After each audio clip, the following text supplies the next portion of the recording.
रक्त पिशाच। दुनिया में कई तरह की बुरी शक्तियां होती हैं।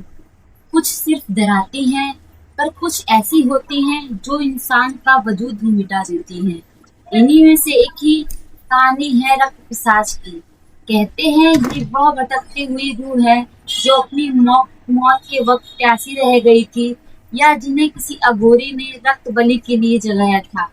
इनका अस्तित्व सिर्फ एक ही चीज पर टिका है, गरम इंसानी खून। कहानी शुरू होती है विक्रम से, जो एक एडवेंचरस ब्लॉगर है। विक्रम को पुरानी और डरावनी जगहों पर जाने का जुनून था। उसने सुना था कि हिमाचल का एक दूर दराज इलाके में लाल घाटी नाम का एक जगह है, जहाँ सूरज ढलने के बाद परिंदे भी पर नहीं मारते।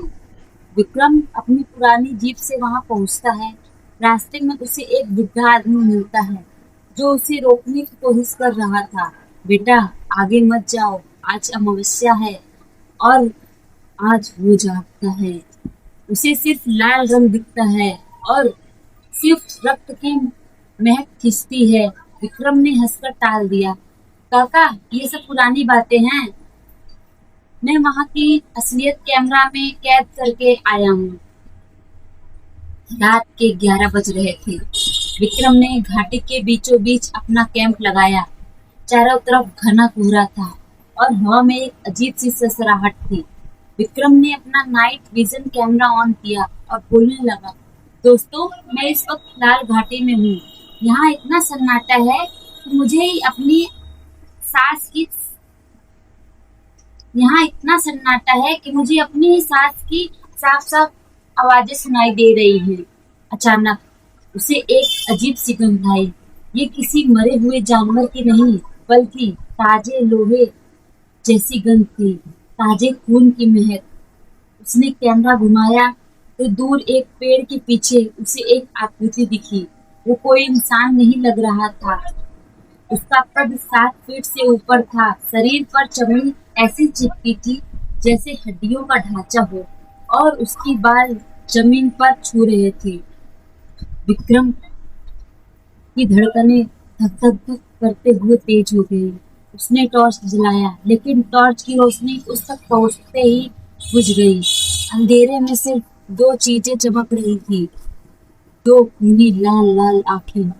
वो रक्त पिशाच धीरे धीरे विक्रम की तरफ बढ़ने लगा। उसके हर कदम के साथ जमीन पर काला खून टपक रहा है। उसने एक अजीब सी चीख मारी, जो किसी जानवर और इंसान का मिश्रण था। विक्रम अपनी जीप की तरफ भागा, लेकिन जीप स्टार्ट नहीं हुई। उसने देखा कि पिशाच उसके बोनेट पे बैठा था।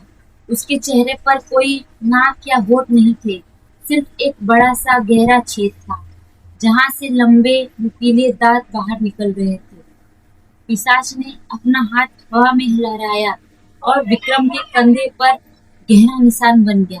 विक्रम को दर्द से ज्यादा एक अजीब सी जलन महसूस हुई। उसे लगा जैसे उसने उसका शरीर का सारा खून चूस लिया हो और वो निशान उसकी तरफ खींच रहा है। पिशाच ने अपने मुंह विक्रम की गर्दन के पास लाया। विक्रम ने हिम्मत करके अपनी पॉकेट से एक छोटा सा पीतल का त्रिशूल निकाला, जो उसे उस बुढ़े आदमी ने दिया था। जैसे ही वो धातु से पिशाच के जिस्म जैसे ही वह पिशाच के दांतों से टकराया, उसमें से धुआं निकलने लगा और पिशाच पीछे हट गया। विक्रम किसी तरह वहां से भागा और सुबह होने तक एक पुराने मंदिर की दहलीज पर बैठा मिला। जब उसे विक्रम किसी तरह वहां से भागा और सुबह होने तक एक पुराने मंदिर की दहलीज पर बेहोश मिला। जब उसे होश आया, उसने अपना कैमरा चेक किया। कैमरा में सिर्फ ब्लैक स्क्रीन थी, लेकिन ऑडियो में एक ही आवाज बार बार गुज रही थी, तुम्हारे अंदर का रक्त अब मेरा है, मैं जल्द ही इसे लेने आऊंगा। विक्रम आज भी जिंदा है, लेकिन उसका रंग बिल्कुल पीला पड़ गया है। डॉक्टर कहते हैं उसके शरीर में खून की बहुत बड़ी कमी है। चाहे वो कितना भी खाए पिए, लोग कहते हैं रक्त पिशाच ने उसका नसीब लिख दिया है। वो अब सिर्फ एक चलती फिरती लाश है, जिसका खून धीरे धीरे वो पिशाच पीता रहता है। कैसी लगी आपको मेरी स्टोरी कमेंट करके जरूर बताइएगा।